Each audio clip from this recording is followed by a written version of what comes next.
So finally, let's come to assess the two systems. Okay, assessment.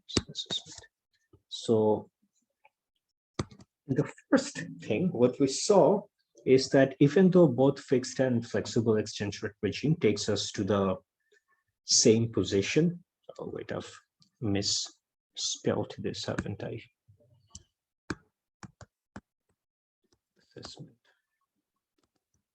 So even though we know that both regimes will take us eventually to the same place, we know that for fixed exchange rate regimes, there can often be a long adjustment period.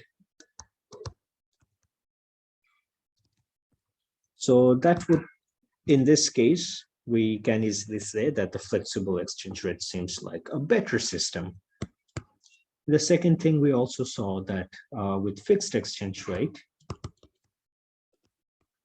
there may be those currency crises where a simple rumor or perception can change how investors are behaving. So that's a big problem. But in the third thing, we also saw that flexible exchange rate is very volatile and it makes future planning difficult. So asked the question, which is better? The consensus is that flexible exchange rate is better than fixed exchange rate. In most cases, in almost all cases, but there are a few specific cases when a fixed exchange regime may be preferred above a flexible system. So there are only two cases when that might happen. One is when you have a common currency area. Okay, so to have a common currency area, you need two things.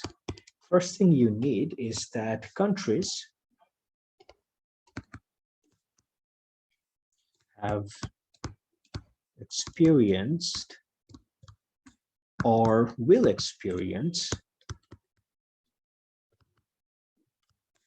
same shocks. Okay, so what that means is that if there are countries who are so similar to each other that the economic shocks that they experience, the changes that they experience will be the same, then they will what? They will have, they will want to impose the same monetary policy, right? If one country wants to increase interest rate, the other country will want to do the same thing, vice versa. If this condition is satisfied, or number two, if the two countries have high factor mobility. What that means is that workers and raw material and capital and everything can move very freely between the two countries. If either one of this condition is satisfied, then these two countries can have a common currency. Or if not the common currency, then what they can do is fix the currency value of each other, so that, let's say, Bangladesh and India decides that the value of 1 rupee to 1 taka is whatever it may be, 1.2 or 1.3, and so they fix it. Now, of course, the question is Bangladesh and India a common currency area? They're not really, because you see that whenever something changes, the two countries are not going to experience it in the same way. And second of all, there is no high factor mobility. It's not the case that whenever there is no jobs in Bangladesh, someone can move to India and find a job. So none of these conditions are satisfied. That means that Bangladesh and India do not represent a common currency area.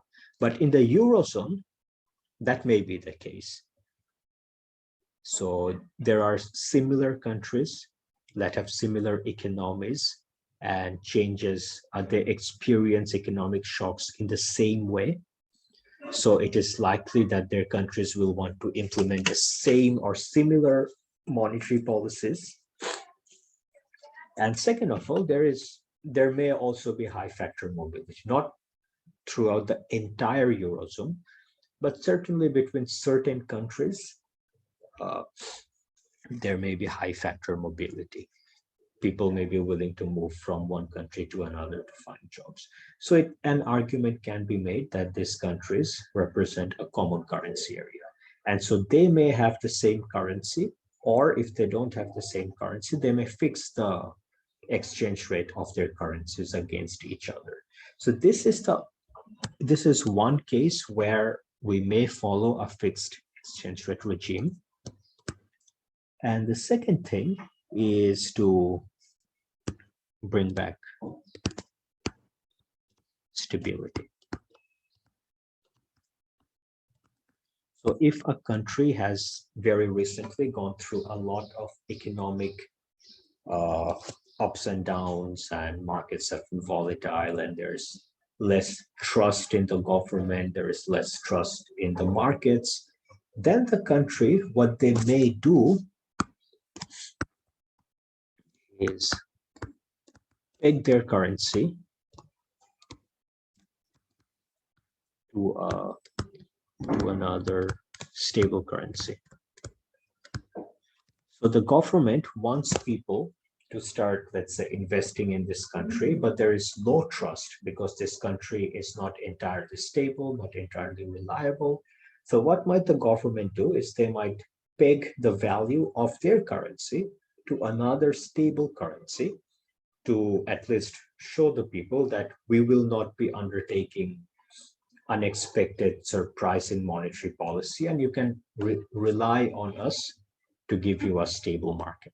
So this might be a scenario where countries undertake fixed exchange regimes. Of course, important to understand that this will only work if investors trust this peg to hold. Now, if investors believe that the government will maintain the peg, will maintain the fixed exchange rate, then of course they may invest in the country. But if there is no trust, if they believe that within a few months the government will abandon the peg and move to something else, then of course they will not